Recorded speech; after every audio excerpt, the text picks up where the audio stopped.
మీరు ఎలా ఉన్నారు? నేనైతే చాలా బాగున్నాను. ఈరోజు వంకాయ టమాటా కర్రీ తయారు చేసుకుందాం, వచ్చేయండి.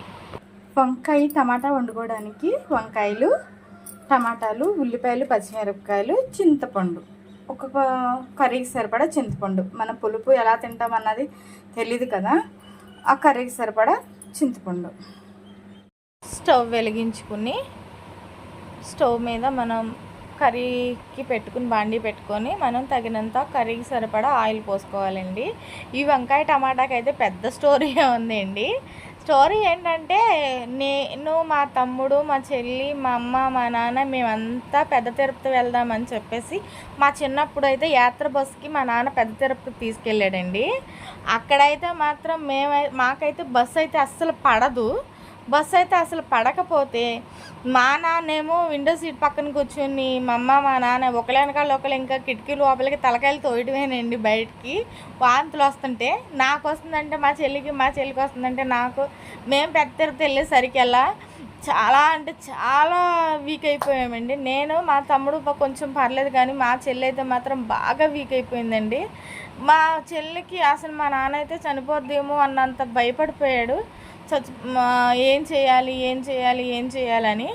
అయితే మేము పెద్ద తిరుపతి వెళ్ళిన తర్వాత దిగి తిరుపతి అనే ఒక ఊళ్ళో దింపారండి మమ్మల్ని. దింపిన తర్వాత అక్కడికి వెళ్ళిన తర్వాత వంటలు ఎవరికాళ్ళే వంట చేసుకోవాలంటే సరుకు పుల్లలు అంటారు కదండి, అలాంటి సరుకు పుల్లలు కొనుక్కొచ్చి మా నాన్న అయితే వంకాయ టమాటా వండని చెప్పి మా అమ్మతో చెప్పాడండి. మా అమ్మతో చెప్తే మా అమ్మ అప్పుడు వంకాయ టమాటా వండిందండి. అక్కడ దిగి తిరుపతిలో మా అమ్మ వంకాయ టమాటా వండితే అసలు అప్పుడైతే నోటికి పుల్లగా ఉండడం వల్ల లేకపోతే ఏమో కానీ తెలియదండి, అసలు ఎంత బాగుందంటే ఆ కర్రీ. మేము అలా పడుకుని ఉన్న వాళ్ళం కూడా లెగిచి అసలు ఆ కూర వేసుకుని ఎలా తిన్నామని తెలియదండి. చాలా తినేసాం మేము ముగ్గురు కూడా.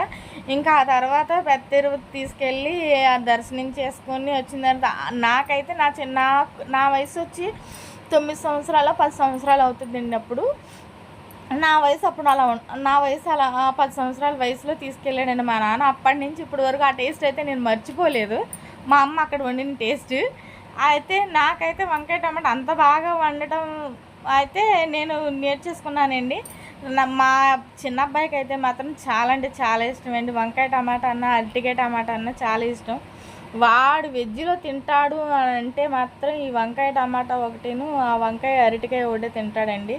అంతకు మించి అసలు ఈ ఇంట్లో ఎప్పుడన్నా కానీ చికెను మటన్ అంటే తక్కువేనండి, చికెన్ ఎక్కువ తీసుకుని వండుకుంటాం మేమైతే. కానీ ఎప్పుడు కూడా ఏంటమ్మా కూరగాయలు వండవేంటమ్మా అన్న మాట మాత్రం రాదండి మా అబ్బాయికి కానీ మా ఆయనకి కానీ. అసలు కూరగాయలు ఎందుకు వండవన్న మాట అయితే రాదండి. అదే ఒకవేళ కానీ చేపలు కానీ మాంసం కానీ ఆ చికెన్ కానీ వండలేదు అంటే అమ్మో ఎన్ని సంవత్సరాలు అయిపోయిందో అన్న బిల్డప్ ఇచ్చేస్తారండి మా చిన్నబ్బాయి మా ఆయన అయితే మాత్రం. అస్సలు వెజ్ అనేది అస్సలు తినరండి. నేనే కొంచెం ఎక్కువ అంటే నాకు ఇష్టమైంది బెండకాయ, గోంగూర ఇలాంటివన్నీ ఎక్కువ ఇష్టంగా తింటానండి నేనైతే. ఈ వంకాయ టమాటా మాత్రం అంత స్టోరీ ఉందండి.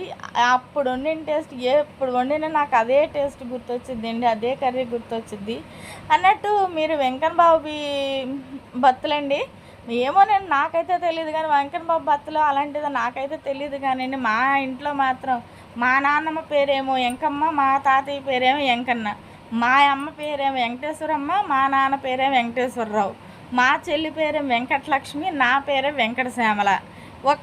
ఒక్కటి మాత్రం మిస్ అయిందండి, మా తమ్ముడు పేరు మాత్రమే మిస్ అయ్యింది, అంతేనండి. ఇంకా వేరే ఎవరి పేరు మిస్ అవ్వలేదు. నేనైతే కర్రీ ఎలా వండాలన్నది చెప్పడం మానేసి నా స్టోరీ అయితే చెప్తున్నానండి. నేనైతే అంతా కలిపేసుకున్న తర్వాత ఉప్పు కారం చింతపండు అన్నీ వేసేసుకున్న తర్వాత ఒక 5 నిమిషాలు ఉడికించి తీసేసుకోవడమేనండి.